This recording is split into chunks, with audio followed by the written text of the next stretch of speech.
If doing a perfect deadlift seems like it's impossible, I promise you by the end of this video, you'll be surprised.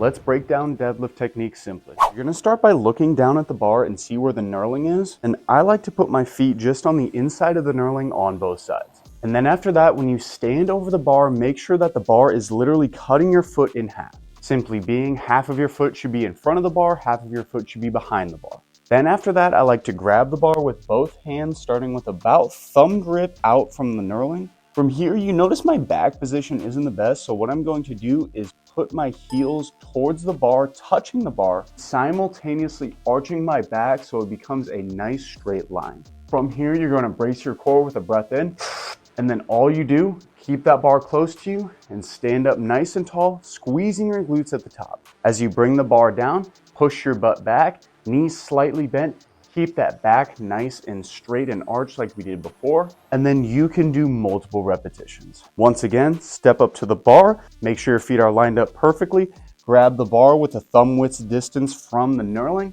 shins touch the bar, arch your back, stand up nice and tall.